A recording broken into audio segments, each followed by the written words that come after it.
BA द्वितीय वर्ष के द्वितीय प्रश्न पत्र के अंतर्गत हम सामाजिक समस्याओं के बारे में चर्चा कर रहे थे। इसके पहले हमने कल महिलाओं के विरुद्ध अपराध की चर्चा की थी कि उसके कारण और उसको दूर करने के क्या उपाय हैं और किस किस प्रकार के। आज हम देखेंगे कि वेश्यावृत्ति किस प्रकार से एक सामाजिक समस्या है। वेश्यावृत्ति एक सामाजिक बुराई के रूप में अति प्राचीन काल से प्रचलित रही है। वेश्यावृत्ति को जानने के लिए हम इसकी कुछ परिभाषा देखेंगे कि जैसे इलियट और मेरिल कहते हैं कि वेश्यावृत्ति एक भेद रहित और धन के लिए स्थापित किया गया अवैध यौन संबंध है जिसमें भावात्मक उदासीनता होती है। वेश्यावृत्ति आदतन या कभी कभी बिना किसी भेदभाव के हर व्यक्ति के साथ धन के लिए किया गया एक लैंगिक सहवास है। इसी प्रकार बोंगर कहते हैं कि वे स्त्रियां वेश्याएं हैं जो अपने शरीर को यौन क्रियाओं के लिए बेचती हैं और इसे एक व्यवसाय बना लेती हैं। क्लिनार्ड कहते हैं कि वेश्यावृत्ति एक भेद रहित तथा धन के लिए किया गया यौन संबंध है जिसमें भावनात्मक उदासीनता होती है। वेश्यावृत्ति को यौन तृप्ति का एक विकृत एवं घृणित साधन माना गया है। इससे व्यक्ति का शारीरिक एवं नैतिक पतन होता है, उसे आर्थिक हानि उठानी पड़ती है तथा यह मानव के पारिवारिक व सामाजिक जीवन में विष घोल देती है। इन परिभाषाओं से स्पष्ट है कि वेश्यावृत्ति स्त्री अथवा पुरुष द्वारा आजीविका कमाने के लिए स्थापित किया गया जाने वाला अवैध यौन संबंध है जिसमें भावनात्मक लगाव बिल्कुल नहीं होता और आर्थिक लाभ के लिए इसे अपने शरीर को वेश्या बेचती हैं। वेश्यावृत्ति की विशेषता है कि यह एक व्यवसाय के रूप में अपनाई जाती है जिसका मुख्य उद्देश्य आजीविका कमाना है, आर्थिक लाभ के लिए की जाती है। तीसरा, इसमें भावना का अभाव होता है। चौथा, इसमें अवैध संबंध होते हैं। छठा, भेदभाव का अभाव होता है। और सातवां, वेश्यावृत्ति यौन अनैतिकता की सामान्य अवधारणा से भिन्न है क्योंकि इससे व्यापारिक संबंध में आदान प्रदान होता है।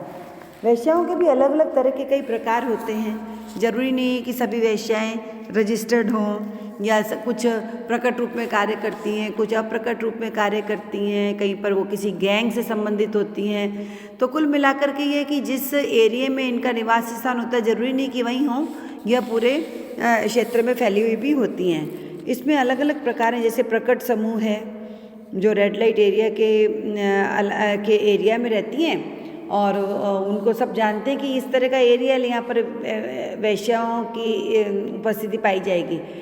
दूसरा है अप्रकट समूह। इसमें वे वेश्याएं होती हैं जो चोरी छिपे वेश्यावृत्ति करती हैं, जिनका किसी प्रकार का न रजिस्ट्रेशन है न किसी प्रकार के सरकार की नज़र में वो आती हैं।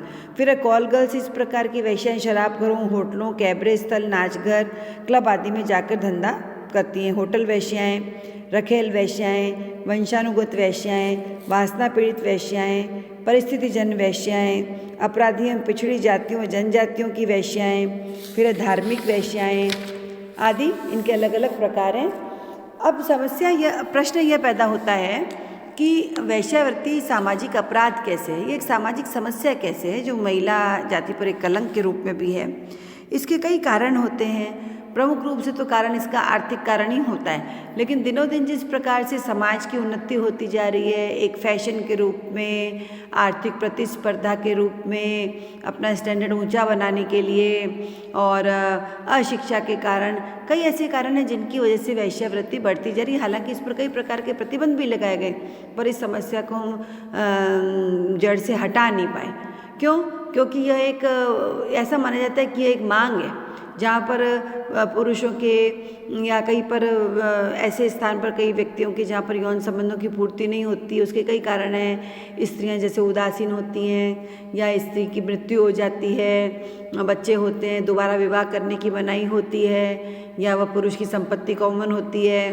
कई ऐसे कारण हैं जिनकी वजह से वेश्यावृत्ति पनपती है और क्योंकि चूँकि यह एक शारीरिक आवश्यकता है, ऐसा मनोवैज्ञानिक मानते हैं कि यौन संबंधों की पूर्ति भी एक शारीरिक आवश्यकता है। तो ऐसी स्थिति में हर कोई भी समाज वेश्याओं से मुक्त नहीं हो सकता, वहाँ पर वेश्याएं पाई ही जाती हैं। उसके कुछ कारण है। भारत में भी एक समस्या, ये बहुत एक ऐसी समस्या है जो भारतीय समाज में भी उसका एक अलग रूप है, उसकी हम चर्चा बाद में करेंगे। पहले हम देखेंगे कि वेश्यावृत्ति के कारण क्या है। सबसे पहला है आर्थिक कारण।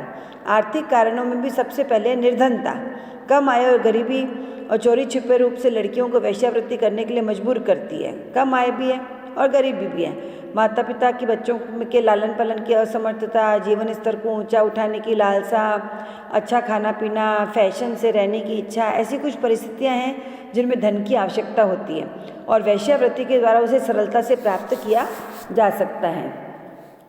कई बार लड़कियां कैरियर के रूप में भी इन्हें चुन लेती हैं, वेश्यावृत्ति का कार्य करती हैं।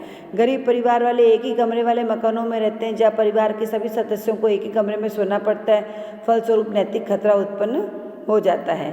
इसलिए league of Nations advisory committee भी कहती है कि गरीबी, कम स्थान और भीड़ तथा कम आय कुछ ऐसे कारण हैं जिनके कारण औरतें वेश्यावृत्ति करती हैं।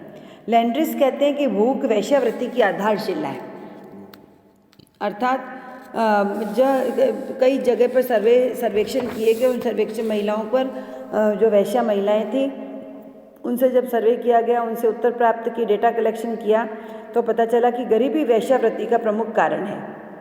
कंगा द्वारा किए गए अध्ययन में ज्ञात हुआ कि 41% वैश्याओं ने गरीबी व बेकारी के कारण यह व्यवसाय अपनाया है। इसी प्रकार का सर्वेक्षण पुणे और बम्बई में भी किया गया था। फिर है नौकरी की दशाएं। स्त्रियों द्वारा नौकरी किए जाने के कारण कई बार वे ऑफिस में अपने बॉस के हाथों फंस जाती हैं। दुकानों, होटल, कार्यालय, औद्योगिक प्रतिष्ठानों, क्लब आदि सभी स्थानों पर बिक्री बढ़ाने, आकर्षण पैदा करने के लिए विज्ञापन की दृष्टि से सेल्समैन और रिसेप्शनिस्ट के रूप में नवयुवतियों को रखा जाता है और कई बार इन पदों पर काम करने वाली महिलाओं को अपना शरीर तक भी बेचना पड़ता है और वे अपने उसको खुशी खुशी स्वीकार करती हैं या कई बार उनकी उसमें उनकी सहमति नहीं भी होती, लेकिन परिस्थिति जन्य उन्हें उसे स्वीकार करना ही पड़ता है। फिर विलासी जीवन व्यतीत करने की लालसा भी यह एक वेश्यावृत्ति के लिए उत्तरदायी है। वर्तमान समय में कई भौतिक सुख सुविधाएं और पैसा सर्वोपरि हो गया है, धन सर्वोपरि हो गया है। प्रत्येक स्त्री ये चाहती है कि उसके पास कार, फ्रिज, रेडियो, टेलीविज़न, अच्छा मकान, कीमती वस्त्र, फर्नीचर, जेवर, घूमना फिरना, ये सब की सुविधाएं हों और उन सभी सुविधाओं को जुटा पाना कठिन होता है, तो ऐसी स्थितियों में कई स्त्रियां वेश्यावृत्ति को अपना लेती हैं। इसी प्रकार है फिर नारी की आर्थिक पराश्रितता। नारी आर्थिक दृष्टि से हमारे यहाँ स्वावलंबी नहीं है।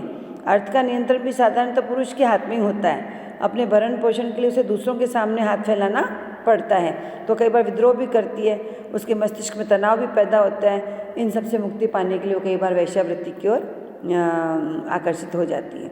फिर विवाह विच्छेद। दुखी वैवाहिक जीवन भी वेश्यावृत्ति के लिए उत्तरदायी है। जिन लोगों का वैवाहिक संबंध टूट जाता है वे अपनी यौन संतुष्टि के लिए वेश्यागमन करते हैं। फिर है पारिवारिक परिस्थितियाँ। परिवार की परिस्थितियाँ भी वेश्यावृत्ति के लिए बहुत अधिक उत्तरदायी होती हैं। अधिकांश वेश्याओं को जब सर्वे किया गया तो ये पाया गया कि वह अनैतिक एवं टूटे परिवार से आती हैं, जहाँ पर सौतेले माता पिता हों, पिता शराबी हो, व्यभिचारी हो, माँ भी वैश्या हो, पिता दलाल हो, वे अपनी लड़कियों को वेश्यावृत्ति के लिए मजबूर करते हैं और कई परिवारों में तो वेश्यावृत्ति का धंधा परंपरागत रूप से भी चलता है। फिर है विधवा विवाह पर रोक। भारतीय समाज में विधवाओं को पुनर्विवाह की छूट नहीं है, उनके प्रति दुराचार किया जाता है, उनके ऊपर कई प्रकार के प्रतिबंध लगाए जाते हैं। विधवा होने पर स्त्री का जीवन यापन बहुत ही कठिन हो जाता है। ऐसी स्थिति में वो कई बार बाध्य होकर भी आजीविका के लिए वेश्यावृत्ति को अपना लेती हैं। फिर है दहेज प्रथा। वेश्यावृत्ति के लिए दहेज प्रथा भी उत्तरदायी है। कई माता पिता अपनी लड़कियों के विवाह के लिए दहेज जुटाने में असमर्थ होते हैं। बड़ी आयु तक लड़कियों का विवाह नहीं हो पाता, तो ऐसे में वे यौन संबंध स्थापित करने के लिए मजबूर कई बार हो जाती हैं। फिर है कुमार्ग पर पड़ी हुई लड़कियाँ। जब किसी कारण से लड़की कुमार्ग पर चलती है तो ऐसी स्थिति में भी बाध्य होकर वेश्यावृत्ति अपना लेती है। फिर है दिमागी कमजोरी। लीग ऑफ नेशंस की एडवाइजरी कमेटी तो ये मानती है, अपने अध्ययन में उन्होंने पाया कि वेश्यावृत्ति करने वाली 1/3 स्त्रियों का स्वभाव व मस्तिष्क असामान्य था। अज्ञानता। कई बार अज्ञानता के कारण भी लड़कियां गुंडों, बदमाशों के लालच में चक्कर में फंस जाती हैं और बाध्य होकर वेश्यावृत्ति को अपनाती हैं। फिर दुखी वैवाहिक जीवन। कई बार दुखी वैवाहिक जीवन में देवर, जेठ, सास, ससुर की अत्याचारपूर्ण व्यवहार से मुक्ति पाने के लिए भी वे कई बार ऐसी स्थिति को, इस प्रकार के व्यवसाय को अपना लेती हैं। फिर है औद्योगिकरण और नगरीकरण। औद्योगिकरण के परिणाम स्वरूप ग्रामीण कुटीर उद्योग नष्ट हुए। लोग अपने धंधों को गांवों से छोड़कर नगरों की ओर आने लगे। नगरों में मकानों की समस्या, आवास की समस्या, बच्चों के लिए, परिवार के लिए जब पुरुष घर से बाहर जाता है तो वह स्त्री को छोड़कर शहर में काम करने चला आता है। इससे शहरों में स्त्रियों की तुलना में पुरुषों की संख्या बढ़ जाती है और स्त्री पुरुषों का शहरों में ये यौन असंतुलन वेश्यावृत्ति के लिए उत्तरदायी होता है। फिर है अनैतिक व्यापार। कई बार कई देशों में स्त्रियों का अनैतिक व्यापार किया जाता है। स्त्रियों को फुसला कर उन्हें गुंडे दलाल भगा ले जाते हैं और फिर उन्हें वेश्यावृत्ति में संलग्न कर दिया जाता है। फिर है बुरा पड़ोस। पड़ोस का भी व्यक्ति पर गहरा प्रभाव पड़ता है। गंदी बस्तियों, नाच घरों, वेश्याओं के अड्डों, जुआ घरों, शराब खानों के पास रहने वाले परिवारों पर बुरा प्रभाव पड़ता है। ऐसे में लड़कियों का सच् चरित्र और चरित्र के सही मार्ग पर चलना बहुत कठिन हो जाता है, जिससे कि वेश्यावृत्ति अपना लेती हैं। फिर है अवैध मातृत्व। उत्तेजक और यौन इच्छाओं को भड़काने वाले वातावरण ने यौन स्वच्छंदता के कारण वर्तमान समय में कई बार लड़कियां विवाह से पूर्व गर्भवती हो जाती हैं और उसके प्रेमी उसको छोड़ करके मान लो चला जाता है, तो सामाजिक आलोचना से प्रताड़ित होकर वह संकटों से बचने के लिए वेश्यावृत्ति को अपना लेती है। फिर है धार्मिक कारण। Tata school of social science द्वारा मुंबई के अध्ययनों में लगभग 30% वेश्याओं को देवदासियों के रूप में देखा गया, जिसमें नैतिक और सामाजिक स्वास्थ्य कमेटी ने अपने प्रतिवेदन में बताया कि मुंबई के चकलों में अत्यधिक संख्या उन वेश्याओं की जो कर्नाटक, खानदेश राज्य के अन्य भागों से आती हैं। कई जैसे मंदिरों से और धर्म मठों से आती हैं, वे वहाँ पर वेश्याएँ बन जाती हैं। अर्थात यह देवदासी प्रथा का दूसरा रूप है। फिर है जैविकीय कारक। माता पिता के संस्कार जैसे होते हैं उनका कुछ असर बच्चों में भी आता है। अनैतिक और व्यभिचारी आचरण वाले माता पिता के कुसंस्कार लड़कियों को वेश्यावृत्ति की ओर ले जाते हैं। इसी प्रकार कई स्त्रियों में अत्यधिक काम वासना पाई जाती है। पति से संतुष्ट नहीं होने पर अन्य लोगों से संबंध स्थापित कर लेती हैं। अमेरिकन सोसाइटी ऑफ सोशल सर्वे का मत है कि असामान्य कामुकता लड़कियों को वेश्यावृत्ति की ओर खींच ले जाती है। कई बार पति के नपुंसक होने पर भी अपनी यौन इच्छाओं की पूर्ति के लिए स्त्रियाँ अपनी मर्यादा को तोड़ देती हैं। फिर है जो कि मनोवैज्ञानिक कारण, ये सबसे बहुत महत्वपूर्ण है। मंद बुद्धि, मनोविकार, नवीन अनुभव की चाह आदि मानसिक कारण भी वेश्यावृत्ति को जन्म देते हैं। ये शोध इस बात की पुष्टि करते हैं कि कई वेश्याएँ मंद बुद्धि ही थीं। परिवार में प्रेम और स्नेह का अभाव होने पर लड़कियों में मनोविकृति पैदा हो जाती है और वे अपना मानसिक संतुलन खो बैठती हैं।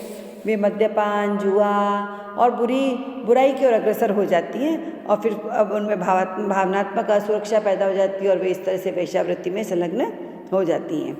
इसी प्रकार कई बार ऐसा भी देखा गया है कि स्त्रियों में पुरुषों के प्रति पाई जाने वाली प्रतिशोध की भावना भी वेश्यावृत्ति के लिए जिम्मेदार होती है। फिर है पुरुषों की काम वासना। वेश्यावृत्ति के लिए पुरुषों की काम वासना भी उत्तरदायी है। धनी एवं विलासी व्यक्ति अपनी काम वासना की पूर्ति के लिए वेश्याओं की सृष्टि करते हैं और विभिन्न प्रकार का यौन अनुभव चाहते हैं, जिससे पुरुष भी वेश्यागामी हो जाती हैं और वेश्यावृत्ति को समाज में बढ़ावा मिलता है। फिर असामाजिक कुरीतियाँ। भारतीय समाज में अनेक कुरीतियाँ हैं, जैसे दहेज, मृत्यु भोज, विभिन्न प्रकार के उत्सव आदि प्रचलित हैं।